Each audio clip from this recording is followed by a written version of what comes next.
Nearly 40,000 Kenyans who rely on jobs funded by U.S. government aid may soon find themselves unemployed due to a decision by U.S. President Donald Trump's administration to shut down overseas missions and integrate USAID into the State Department.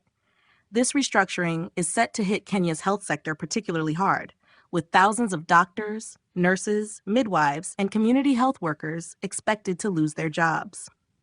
Some counties have already begun dismissing healthcare workers employed under USAID-funded initiatives.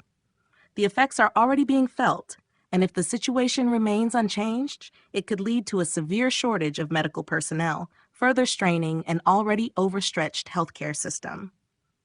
USAID has instructed all its directly hired employees to take administrative leave, except for those involved in essential functions, leadership roles, or designated critical programs.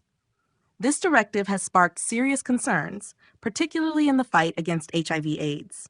Millions of Kenyans living with HIV depend on USAID-supported programs for access to medication, treatment, and prevention services. With funding in jeopardy, their futures hang in the balance. However, the Kenyan government has attempted to offer some reassurance. The Ministry of Health has stated that it will intervene to ensure continuity of essential healthcare services. Meanwhile, the Treasury Cabinet Secretary has indicated that the government will redirect some of the affected programs, though the details of this intervention remain unclear. This situation raises critical questions about the sustainability of Kenya's reliance on foreign aid for essential services. While U.S. funding has played a crucial role in public health, the abrupt withdrawal exposes vulnerabilities in Kenya's healthcare financing.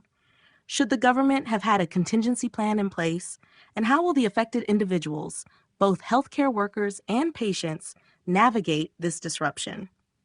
Beyond Kenya, this decision by the U.S. government signals a shift in America's global policy priorities. It highlights the unpredictability of foreign aid, reminding recipient nations of the risks of dependency. Moving forward, Kenya may need to explore alternative funding sources, strengthen domestic healthcare financing, and reduce over-reliance on external assistance to avoid similar crises in the future.